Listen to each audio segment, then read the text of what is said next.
अमेरिकी सेना ने हमले का एक वीडियो जारी किया है जो हम आपको दिखाने वाले हैं। ईरानी मिसाइल लॉन्चर को तबाह करने का वीडियो है ये। बैलिस्टिक मिसाइल हमले की तैयारी में था ईरान, अमेरिका ने ये कहा, और उसके बाद जो वीडियो जारी किया है, बैलिस्टिक अटैक की तैयारी में था ईरान, और क्योंकि ईरान हमला करता उससे पहले ये वीडियो अमेरिका ने जारी कर दिया है। हमले का वो वीडियो जारी किया, ईरानी मिसाइल लॉन्चर को तबाह करने का वीडियो, मतलब ईरान हमला करने वाला था तभी अमेरिका ने हमला कर दिया और इसे तबाह बर्बाद कर दिया। ये तस्वीरें आपकी टीवी स्क्रीन पर हैं। ये तस्वीरें बता रही हैं कि ये युद्ध कितना ज्यादा विध्वंसक होता जा रहा है, ये जंग कैसे आगे बढ़ती चली जा रही है, ये कैसे विनाशकारी रूप लेती हुई जंग आगे बढ़ रही है। ये महायुद्ध जो हम आपको दिखा रहे हैं, अब देखिए इसमें ये अमेरिका के द्वारा जारी किया गया वीडियो है। तेहरान में की तस्वीर हम आपको दिखा रहे हैं। अमेरिका ने ये वीडियो जारी किया और कहा कि हम पर हमला करने वाला था ईरान, उससे पहले हमने ईरान के मिसाइल को मार दिया है, और कैसे मारा है उसका वीडियो भी ये जारी किया है। दरअसल ये मनोवैज्ञानिक दबाव बनाने की कोशिश भी होती है सामने वाले दुश्मन पर, सामने वाले देश पर, ताकि ये दबाव बना रहे कि अगर तुम हमें मारोगे उससे पहले हमने तैयारी कर रखी है, हम तुम्हें मार देंगे। इस बीच एक और बड़ी अपडेट आने वाली है। बड़ी खबर आ गई है। ईरान युद्ध पर यूएस रक्षा सचिव का बयान सामने आया है कि हमने युद्ध शुरू नहीं किया।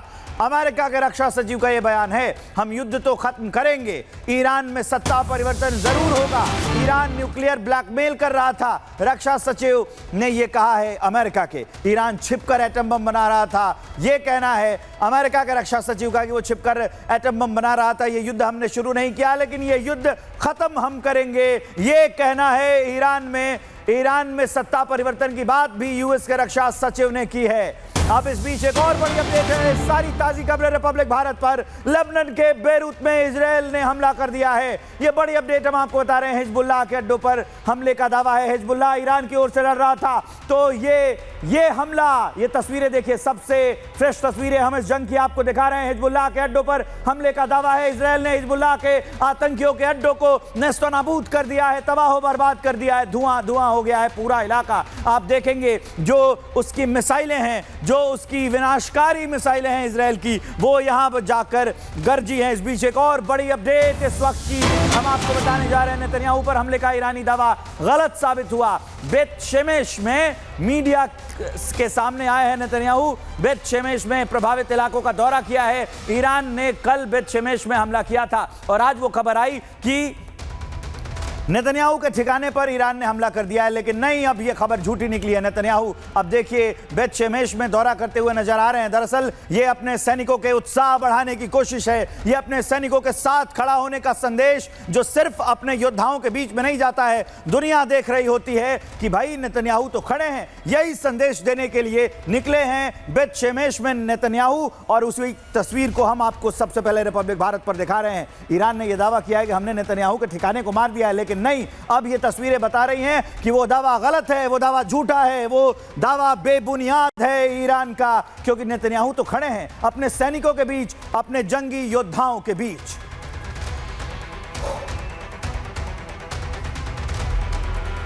तो ये नेतन्याहू की तस्वीर हम आपको दिखा रहे हैं जो ये बताती है कि इस जंग में अभी भी नेतन्याहू और इजरायल दोनों साथ मिलकर खड़े हैं और लड़ रहे हैं। जब युद्ध के हालात हो, उस वक्त जब राष्ट्र सर्वोपरि हो जाता है तो समझौते पीछे छूट जाते हैं, और जब अहंकार सर्वोपरि हो जाता है तो शांति मर जाती है। और बिल्कुल वही हो रहा है मिडिल ईस्ट में। हालात वैसे ही हैं। ईरान और इजरायल के लिए राष्ट्र सर्वोपरि की भावना, और अंकल सैम के लिए अहंकार सर्वोपरि की भावना। सवाल यह है कि यह जंग कहां जाकर रुकेगी, सीमा पर, समंदर में, या फिर पूरी दुनिया की अर्थव्यवस्था और सियासत के नींव में। इजरायल के लिए राष्ट्र रक्षा अस्तित्व का सवाल है। चारों तरफ से दुश्मनों के बीच जीने वाला यह देश जानता है कि ढील दी तो इतिहास दोहराया जा सकता है। वहीं ईरान के लिए यह प्रभाव और प्रभुत्व की लड़ाई है। वो खुद को पश्चिमी दबाव के खिलाफ इस्लामी दुनिया की आवाज बताता है।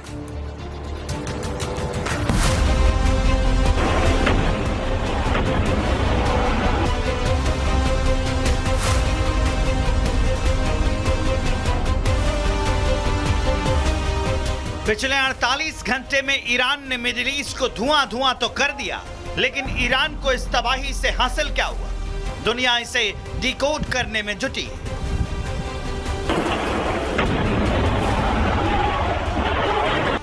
अपना अस्तित्व बचाने के लिए ईरान जमीन से लेकर आसमान तक मिडिल ईस्ट में तबाही मचा रहा है।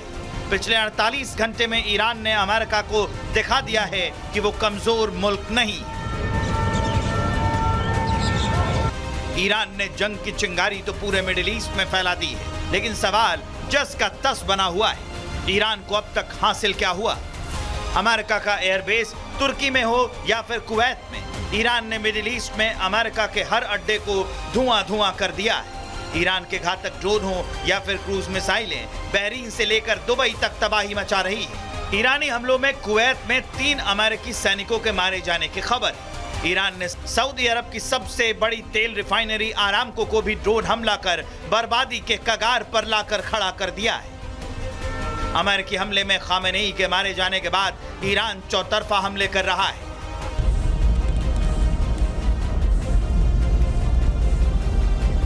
बहरीन में यूएस नेवल बेस, इराक में यूएस गोला बारूद डिपो, दोहा में अमेरिकी एयरबेस, दुबई में ड्रोन मिसाइल से एयरपोर्ट के पास हमला, अबू धाबी में यूएस सैन्य ठिकाने, बगदाद में अमेरिकी दूतावास, स्ट्रेट ऑफ हॉर्मुज में तेल टैंकर, पर्शियन गल्फ में अमेरिकी जहाज, इराक में अमेरिकी मिलिट्री बेस और हाइफा में औद्योगिक जोन। ये वो टारगेट हैं जिन्हें ईरान ध्वस्त कर चुका है।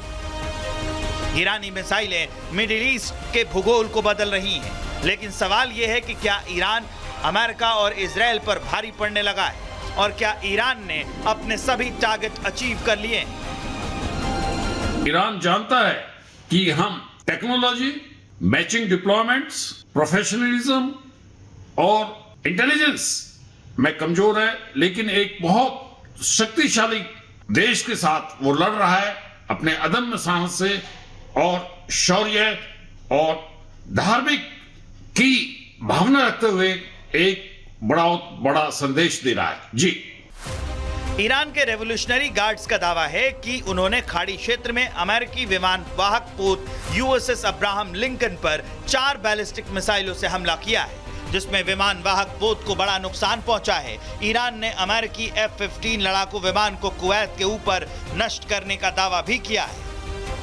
ईरान की मिसाइलों ने इजराइल के बीत शेमेश और तेल अवीव में भी भारी तबाही मचाई है। ईरान इन हमलों को अपनी जीत के तौर पर देख रहा है। खाड़ी देशों में अमेरिका के ढांचे को मिसाइल मारकर बर्बाद करने को ईरान अपनी बड़ी उपलब्धि मान रहा है। ईरान ने साफ कर दिया है कि वो अब कोई बातचीत नहीं करेगा। I think any leader of a country has the right to say so. No, we are defending ourselves, and we have every right, every legitimate right to defend ourselves.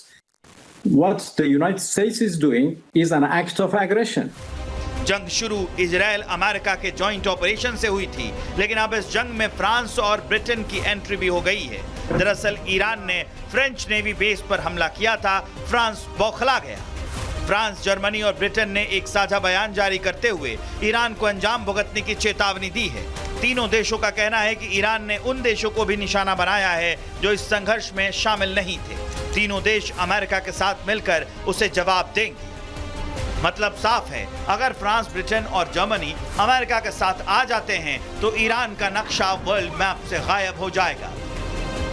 दूसरी तरफ पिछले 48 घंटे में अमेरिका और इजराइल अपने target को achieve कर चुके हैं। सर्वोच्च नेता अयातुल्लाह अली खामेनेई का मारा जाना अमेरिका के लिए बड़ा अचीवमेंट है। बड़ी संख्या में ईरान के सैन्य कमांडरों की मौत भी अमेरिका के लिए बड़ा अचीवमेंट है। परमाणु ठिकानों पर हमले से ईरान का परमाणु वाला सपना भी चकनाचूर हो गया है। खामेनेई के मारे जाने से हमास और हिजबुल्लाह जैसे समूहों को दाना पानी मिलने का रास्ता बंद हो गया है। अमेरिका ईरानी जनता को भी मौजूदा शासन के खिलाफ खड़ा करने में कामयाब हो गया है।